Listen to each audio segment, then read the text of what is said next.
Here myself is Dr. Muhammad Kaleem. Here I am a assistant professor in Muhammad Ali University, Rampur. So right now we are going to discuss this topic is called as prolapse intervertebral disc. So here you can see here, beta, you have a picture, and then correlate with this, the original bulb, and here you can see there is a disc, the green part, the disc, and disc have two parts. अगर आप disc को देखेंगे तो you will find out there are two structure. You can see here it is a circular part, and then the circular part, जो अंदर वाला part होता है, I can also speak in Hindi, the internal part होता है, इसके अंदर jelly भरी होती है. क्या होता है? Jelly. So jelly structure which is filled inside, this is called as nucleus pulposus.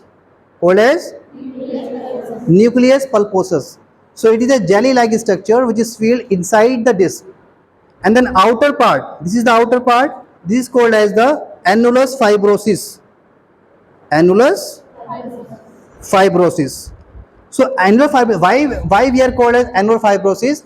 Annular fibrosis इसलिए बोला गया कि ये annulus fibrosis ring like structure, ये इस तरह से रिंग होते हैं इसके अंदर. जो इंटरनल पार्ट है हमारा, जो न्यूक्लियस पल्पोसस है, इसको ये बाइंड अप करती है, इसको ये बाइंड अप करती है.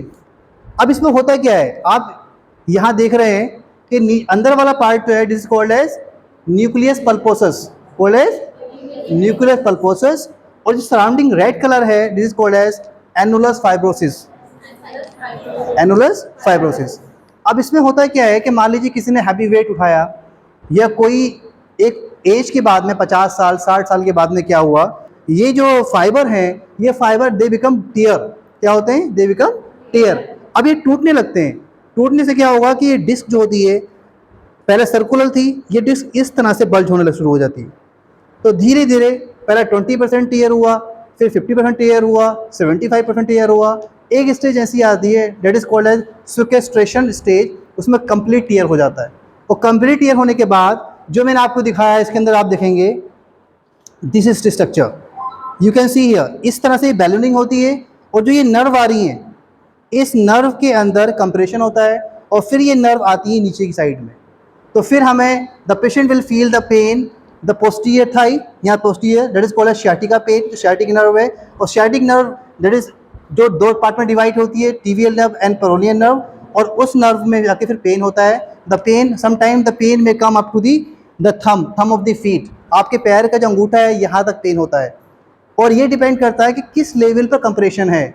अगर कंप्रेशन L5S1 है तो वो क्या होता है, उसका नमनेस अलग होगी. मान लीजिए यहाँ थम पे और ये मिडिल फिंगर पे होगी.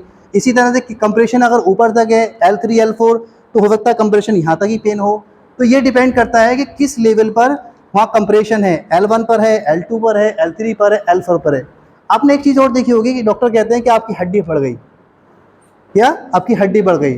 द हड्डी बढ़ना इज कॉल्ड एज ऑस्टियोफाइट. उसे बोलते हैं ऑस्टियोफाइट. ऑस्टियोफाइट का मतलब होता है कि एक एबनॉर्मल बोन का फॉर्मेशन होना. उसकी वजह से क्या होता है ऑस्टियोफाइट की, कि जैसे ये डिस्क है, ये वर्टिब्रा है, और वर्टिब्रा की यहाँ पर एजेस, इस तरह से एजेस बन जाती हैं यहाँ पर आके, इसे बोलते हैं ऑस्टियोफाइट फॉर्मेशन.